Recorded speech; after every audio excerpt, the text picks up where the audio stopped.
안녕하세요, 호랑이 형님 박사 호랭입니다. 2부 157화 추격자 추호편 리뷰 시작합니다. 이번 화에서는 한동안 진행되던 후바이 스토리가 일단락됐고 추이를 쫓는 추호의 스토리로 초점이 바뀌면서 마무리가 됐습니다. 후바이 할아버지 곰의 민낯이 드러났고 풀려난 새끼 짐승들은 동쪽으로 떠났죠. 과연 이 새끼 짐승들은 어디로 갈 것인지, 후바이를 빼앗긴 바쿠는 어떻게 나올지, 추호는 과연 추이를 공격할지 등등등 리뷰를 시작하겠습니다.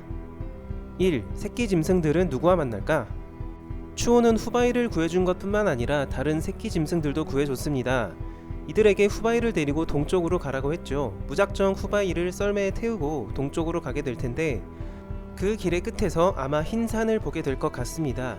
왜냐하면 이전화부터 방향 개념이 계속 제시가 됐는데 흰 산에서 서쪽으로 가면 사업장이니까 사업장에서 동쪽으로 계속 가면 흰 산이 나온다고 보는 게 합리적일 것 같습니다. 흰 산 안으로 들어가면 거기서부터는 빠르가 부하들을 계속 돌리면서 감시하는 구역이기 때문에 바로 알아챌 것 같고요. 후바이를 발견하고는 일단 간호는 할 것 같습니다. 사실 빠르는 후바이를 무캐의 경쟁자로 보고 경계하고 있죠. 빠르 성격이면 후바이가 피떡으로 돌아온 걸 발견했을 때 이때다 싶어서 죽이려고 할 텐데 이때 무캐가 말릴 것 같습니다. 후바이랑 멧돼지 같이 먹기로 약속했었죠. 둘이 이미 친하기 때문에 빠르는 후바이를 울며 겨자 먹기로 보호할 것 같습니다. 그렇다면 다른 새끼 짐승들은 어떨까요? 얘들은 빠르가 굳이 챙길 이유가 있을까 싶기도 한데 가만 생각해보면 되려 후바이보다 얘들을 더 챙길 수도 있습니다. 그 이유는 빠르가 이 새끼 짐승들의 후견자들을 꼬드겨서 추이를 치려고 하기 때문이죠. 여튼 이후에 이 아이들을 통해서 사업장의 실체를 알게 되고 사업장에 갖다 바쳐진 사연을 듣게 되면 진심으로 얘들을 걷어줄 수도 있을 것 같습니다. 결정적으로 얘네들은 각 일족에서 가장 강한 아이들로 선별된 애들이다 보니 잘만 키우면 자기가 왕이 되는데 보피라는 세력으로 키울 수 있으니까 이해관계도 맞을 것 같고요. 예측하다 보니까 주인공이 너무 속물인 것 같기도 하네요. 여튼 새끼 짐승들이 빠르를 만난다는 가정으로 예측해봤는데 다른 곳으로 갈 가능성도 물론 있습니다. 어디로 가든 이 새끼 짐승들은 나중에 붉은 산에 대항할 세력으로서 충분히 강해질 것 같다는 확신이 들어요. 왜냐하면 가장 강한 아이들로 이뤄진 세력이기 때문이죠. 향후 후바이를 대장으로 한 짐벤저스가 결성될 것인지 기대해 보겠습니다.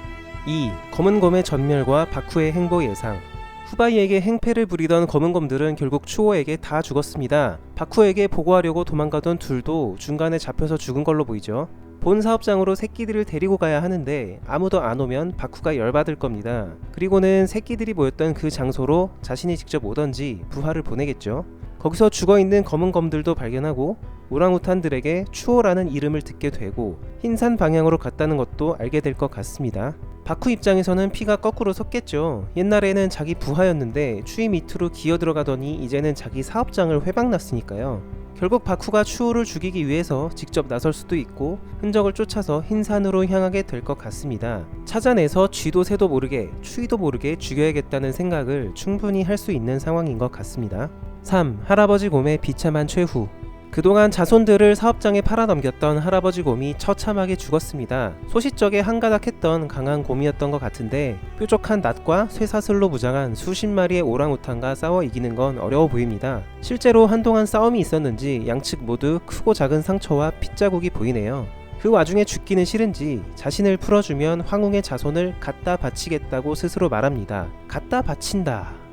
이 대사가 바로 할아버지 곰의 캐릭터가 드러나는 대목인 것 같습니다. 일족을 지킨다는 명분이 있었지만 추호가 꿰뚫어 본 것처럼 그에게 1순위는 자신의 목숨 보전이었던 것이 거의 확실하네요. 어쩌면 이 할아버지 곰은 호랑이 형님이란 작품의 특징을 생각하면 당연한 캐릭터일 수도 있습니다. 주인공도 죽음 앞에서는 눈물 짜면서 살려달라고 애원하고 추위 같은 상남자 파이터도 목이 떨어지기 직전에는 살려달라고 말하는 리얼함이 이 만화의 특징이라고 생각해요. 세상에 어느 누가 죽기 직전의 상황에 가오를 부리고 멋진 척을 할 수 있겠습니까? 여튼 할아버지 곰은 자손을 더 갖다 바치겠다며 폐륜적인 말을 남발하다가 결국 굴욕적인 죽음을 맞게 됐습니다. 저런 할아버지를 지키겠다고 검은곰과 싸웠던 후바이가 더욱 측은해졌네요. 4. 추호가 추이를 정말 공격할까? 제가 이전에 올린 추호 분석 영상에서 추이와 황효의 흔적을 찾아서 오두막까지 올 것 같다고 예측했는데요. 어느 정도 맞아 들어갔습니다. 일영이 추호에게 이상한 주술을 걸어둔 것 같은데 너는 그놈을 찾아내기만 해라는 말이 매우 수상하죠. 추호가 비록 추이에게 잠시 배신감을 느꼈다고 하더라도 정신이 말짱하기 때문에 추위를 공격할 수는 없을 겁니다. 바로 그때 일영이 걸어둔 주술로 인해서 반강제로 추위를 공격할 가능성이 큽니다. 그리고 이 폭주를 막을 수 있는 것은 황효 뒤통수의 귀신이거나 가오리가 발휘하게 될 신비한 능력일 것 같습니다. 황효의 귀신은 일영 맛을 벌써 2번이나 봤죠. 이번에도 그 귀신이 일영이 주입한 힘을 빨아들여서 먹어치운다든지, 추호를 막다 쓰러진 가오리가 가사 상태에서 불가사의한 힘을 발휘한다든지 매우 기대되는 대목입니다. 그리고 추호는 녹치와의 싸움을 피할 수 없을 것 같은데요. 둘이 제대로 한번 붙어서 전투력 판별기 역할을 추호가 좀 해줬으면 좋겠어요. 녹치가 추호하고 몇 탑이라도 비등비등하게 싸우면 녹치도 상당한 수준인 거고, 그냥 떡 빨리면 녹치는 저기 전투 항마병 밑에 수준으로 생각하면 될 것 같네요. 개인적으로 녹치 전투력을 상당히 좋게 평가하는 입장인데, 어떤 독자들은 녹치를 항마병급도 안되는 아래급으로 보기도 합니다. 이번 전투에서 녹치의 클래스가 어느 정도인지 증명됐으면 좋겠습니다. 오늘의 리뷰는 여기까지입니다. 오늘 굉장히 생소하면서도 재미진 장면이 나왔는데요. 그것은 바로 녹치와 가오리의 만남입니다. 지금까지 세력별로 나눠져서 진행되던 스토리가 작가님의 큰 방향성 아래서 슬슬 연결되기 시작한 것 같습니다. 첫 타자는 녹치와 가오리고요. 이제 황효도 엮이고 초아도 엮이고 등장인물들의 관계가 급속도로 연결되기 시작할 것 같습니다. 여튼 녹치가 가오리의 등에 올라타서 어라 버티네? 라고 말하는 장면과 가오리가 녹치에게 녹치 아저씨라고 부르는 장면을 보니까요, 뭔가 5년 열혈 호영 독자 입장에서는 왠지 모르게 벅차오르는 느낌이 드네요. 다음 화도 매우 기대가 되고요. 저는 다음 주 토요일 낮 12시에 다시 찾아뵙겠습니다. 감사합니다.